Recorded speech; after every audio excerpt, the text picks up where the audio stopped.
ఇప్పుడు no cost cough syrup తో 60 రూపాయల విలువ గల ఇన్హేలర్ పూర్తిగా ఉచితం. దెబ్బకి దగ్గు జలుబు మాయం.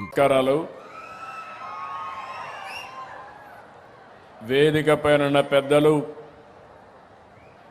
అదే మారిగా ఈరోజు నేను వింజమూరు వచ్చినప్పుడు నాకు అఖండ స్వాగతం పలికిన సోదరి సోదరులందరికీ నమస్కారాలు, అభినందనలు, శుభాభినందనలు.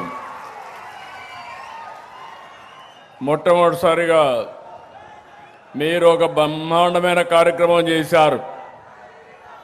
ఇప్పుడే ఒక వీడియో చూపించారు.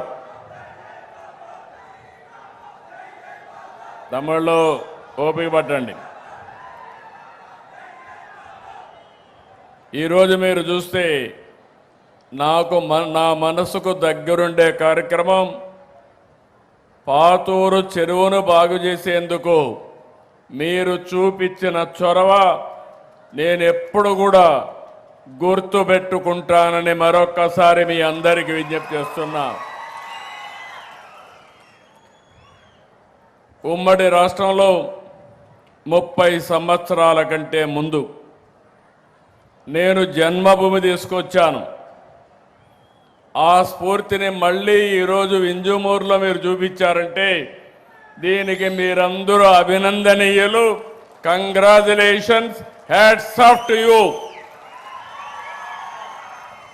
కష్టపడిన వాళ్ళందరికీ గట్టిగా చప్పట్లు కొట్టి అభినందించండి.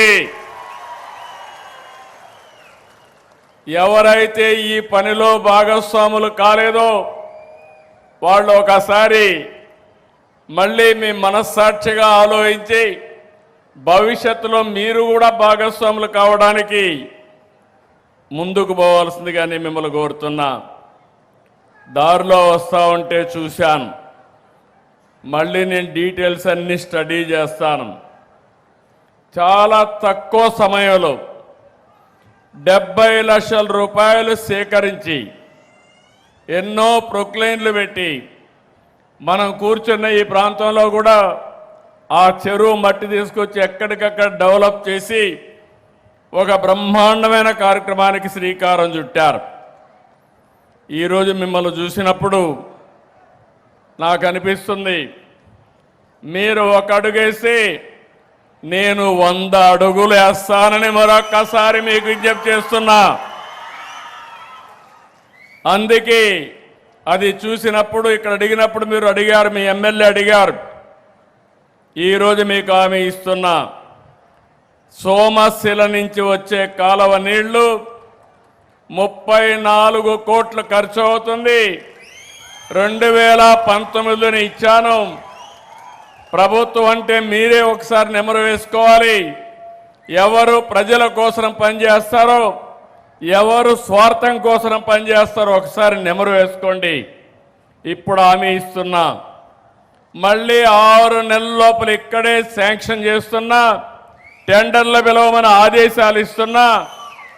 ఈరోజు ఏప్రిల్ 1వ తారీఖున కరెక్ట్గా అక్టోబర్ కంతా దీన్ని పూర్తి చేసి ఈ సంవత్సరమే మీ చెరువులో నీళ్లు పెట్టే కార్యక్రమం.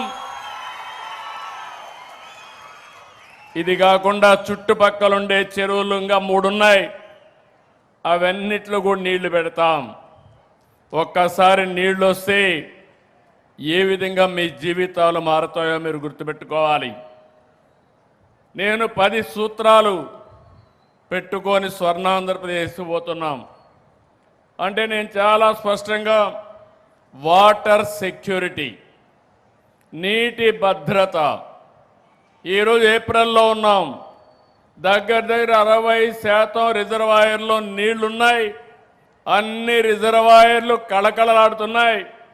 ఈసారి సోమశిల, కందలేరు కూడా ఫుల్గా నిండింది. 2 పంటలకు నీళ్లు ఇచ్చాం. నెల్లూరు జిల్లా రైతాంగం చాలా ఆనందంగా ఉన్నారు. అది ఈ ప్రభుత్వం యొక్క పట్టుదలని మరొకసారి మీ అందరికీ విజ్ఞప్తి చేస్తున్నా. నేను మిమ్మల్ని అందరిని కోరేది ఇదే కాదు, ఈ స్ఫూర్తి ఇట్లనే కంటిన్యూ కావాలి. ఏ పరిస్థితిలో ఈ ప్రభుత్వం వచ్చామో ఒక్కసారి మీరు నెమరేసుకోవాలి. 5 సంవత్సరాలు అరాచక పాలన, విధ్వంస పాలన. నేను 4వసారి ముఖ్యమంత్రి, 15 సంవత్సరాలు ప్రతిపక్ష నాయకుడిని. నా జీవితంలో ఇలాంటి పార్టీని, ఇలాంటి వ్యక్తిని చూడలేదంటే అతిశయోక్తి కాదని మరొకసారి మీకు విజ్ఞప్తి చేస్తున్నా. మొత్తం రాష్ట్రం అంతా విధ్వంసం అయింది. బటన్ నొక్కే కార్యక్రమం అనేవాడు, ఒట్టొట్టే బటన్ కూడా అప్పుడప్పుడు నొక్కేవాడు. ఈరోజు మీ స్ఫూర్తిని చూశాను. నేను ఎవరిని బలవంతం చేయలేదు. మీరు స్వచ్ఛందంగా ఇంత పెద్ద ఎత్తున వస్తున్నారంటే అది సుపరిపాలనకు నాంది, ఉదాహరణ అని చెప్పి కూడా నేను మీకు తెలియజేస్తున్నా. ఈరోజు మీ వింజమూరుకు వచ్చినప్పుడు నాకు చాలా ఆనందం. ఇక్కడి నుంచి నేరుగా ఒంటిమిట్టకి వెళ్తున్నాను. అక్కడ ఈరోజు సీతారామ కళ్యాణం కూడా జరుగుతుంది. అలాంటి శుభ సందర్భంలో నేను ఇక్కడికి వచ్చాను. రెండో విషయం కూడా మీరు గుర్తుపెట్టుకోవాలి. ఈరోజే ఒక చరిత్ర, 3 ముక్కలాట, 3 రాజధానులు, రాష్ట్రాన్ని విధ్వంసం చేసి ఆనందం పొందారు. మొన్న కూడా నేను ఒక చట్టం తీసుకొచ్చే మునుపు కేంద్రం ఒక తీర్మానం పంపిస్తే ఇమ్మీడియట్గా చేస్తామని అడిగితే నేను మేఘాలపైన అసెంబ్లీ సమావేశం పెట్టి ఢిల్లీకి పంపించాం. అసెంబ్లీ సమావేశాలకు కూడా రాలేదు. అది ఒక రాజకీయ పార్టీ, ఎట్లా ఊహిస్తారో మీరు నాకు అర్థం కాల. ఇంకా ఎవరైనా ఈ రాష్ట్రంలో వైఎస్ఆర్ కాంగ్రెస్ పార్టీ అని చెప్పుకోవాలంటే సిగ్గుపడాలి తప్ప అలాంటి పార్టీ వల్ల మనకు వచ్చే లాభం ఏమీ లేదని కూడా మరొకసారి విజ్ఞప్తి చేస్తున్నారు.